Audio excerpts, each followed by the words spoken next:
Hey guys, this is Woody the Unexceptional Gamer, and I normally make videos designed to help my unexceptional brethren win through tactics and knowledge, but this is different. Um, this is a video I wouldn't have normally used, and I thought I'd just use this one as kind of a sounding point on going to college. So if I know my demographic here, there's a whole bunch of you guys who are either going to be college freshmen this year or maybe next year. So first thing I'll talk about is freshman orientation. So there's not much to freshman orientation. It's kind of like a vacation, to be honest with you. You don't have any courses yet, and you'll spend some of your time walking around campus, learning how to use the library and when the gym is open and things like that. But you'll also spend some time on like mixers and things like that, getting to know new people and making some friends. So if you have something to do, you can skip that. But it's not a bad use of your time either, and you're probably excited about moving out of the house and going to school, so you can kick that off with freshman orientation. Your high school girlfriend. So this is a tricky one. Most of you guys are not going to stick with your high school girlfriend if you're going off to separate colleges. And there's probably a good chunk of you who are in this place where you're thinking, it wasn't like I was going to marry her anyway. This is just sort of an opportunity to grow apart. And if you're in that spot, you should probably talk it over with her and see, if she's thinking the same thing and have kind of a nicer split.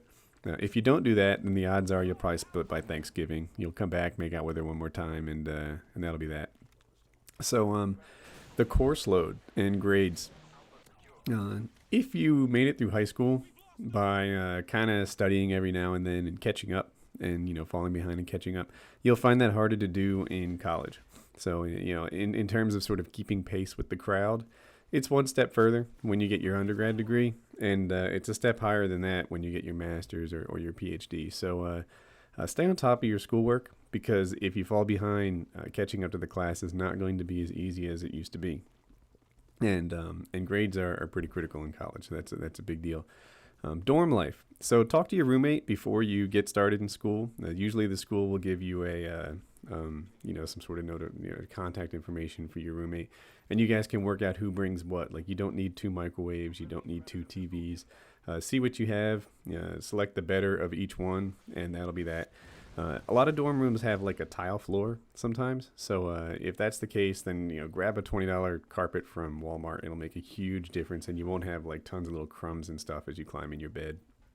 The sheets for your bed, they're sometimes called college twin sheets, and they're sometimes called extra long. But if you have twin sheets at home, they probably won't fit the bed in your dorm room because it's extra long. It's for adults. So you might need to pick up college twin sheets. They're always easy to find come summertime because people are getting ready to go to school. Fraternity life. So let's see. One of the things they pitch when they rush new pledges is that when you come out of college, you'll have a bunch of business connections and it will help you get a job. That's actually a load of crap. I swear to you. I've been in the business world for a long, long time, and I don't know anyone who's gotten a job because they were in a fraternity. And fraternity is also fairly time consuming, but you do develop close friends. There's kind of this bond thing going on there. And I wasn't in a frat, but some of my closest friends in the world were in frats. I'm going off what they shared with me. When you pledge, it's it's kind of a rough experience, and they make you do silly things, but it's all designed to build a bond with your peers there, and you spend so much time with them and you endure things with them that you do actually grow friends. And if you're looking for a way to meet other people and find some place where you fit in, then fraternities are a neat way to do that. On the other hand, they do cost money, and it's up to you. But if you're raised on Revenge of the Nerds, I know that's an old movie now, and you have this notion that being in a frat makes you cool, or that only cool kids get in frats. Trust me, that is not the deal. These things are not as selective as you might think. Anyone can be in a frat. If you're down for that, then do your thing. Drugs.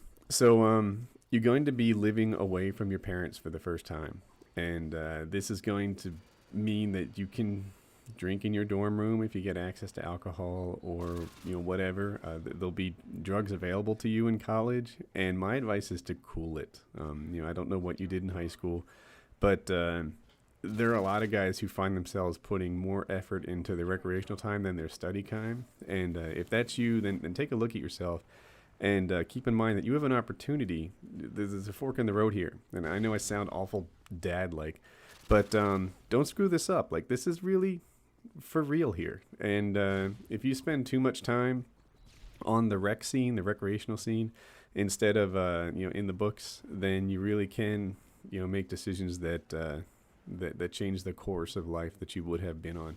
You can have a job where you make six figures and play ping pong in the air conditioning on your breaks, or you can have a job where you really earn every dollar. So choose. On the sex thing, so a lot of you might enter college, and not having had sex yet, but very few of you will leave college without having done that yet. And there's another area where you kind of need to cool it. Eventually, you'll get married, and there'll be this permanent record that you're sort of saddled with. And, you need to think that over and make sure that, the decisions that you're making aren't ones that you'll regret later. So just, keep that in mind. I'm not saying to finish college having never been with a woman, but I'm also saying, even if your guy, slut's not cool, just, have some moderation in there. In sports, so this probably doesn't apply to a ton of the gaming crowd, but if you're on the sports team for your school, like if you're actually on not an intramural thing or like a frat sport, but if you're actually on the collegiate sports team, it's pretty hardcore. It's a big deal to manage both your classes and your workouts at the same time, and the workouts are a whole lot different than they were in high school. In high school, if you weren't working out, throwing up in a trash can, and only missing 15 seconds of exercise and just going at it until pure exhaustion to the point where you can hardly walk up your steps back to your room, then you haven't seen exercise yet. And, when you're on the collegiate team, you're going to take it to a new level. So be advised, it's difficult to be on to be a student athlete at the college level. It's harder than it was in high school. Usually the athletes get to pick their classes before everyone else in the school does, and that's done so that they can balance their workload. There's a temptation to bundle all your classes and just go to school like 3 days a week or 4 days a week, but in my experience, that's not the way to go. You're better off taking classes 5 days a week, and you'll never miss your practice, and you can give 100% to both your school and your classes. But what you can do is you can sleep in. You can make it so that your first class isn't until 10 a.m. But I wouldn't take Fridays off. I've done it both ways, and I wouldn't go that way. On the upside, all these workouts for being on the collegiate team, you're going to be hot like an Old Spice guy. So that's kind of neat. Another thing I wanted to throw out: if you enter school undeclared, or if you think you might change majors later, a lot of times to switch to a given major, you need to have a GPA. It's 3.0 for a lot of majors. And what can happen is, let's say you go to school and you find yourself with like a 2.5 GPA after your freshman year. And, look, 2.5 is not good enough, right? That's a problem. So you find yourself with a 2.5 GPA after your freshman year.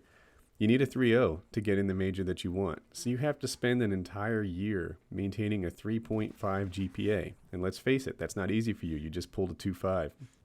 You have to spend an entire year at a 3.5 just to pull it up to a 3.0 and get into the major that you want. So, again, this falls into the don't fall behind on your classwork thing, because you're going to really limit your options. You won't be able to change majors without a high enough GPA. So that's kind of a problem.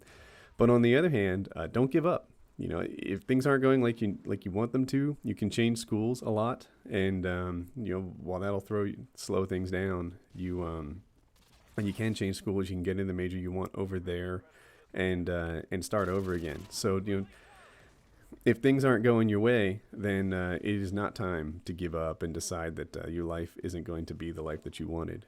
Just keep at it, and eventually, if you keep pounding on that rock will crumble, and that'll be okay. So, games is over here, but I've got a few more things to cover.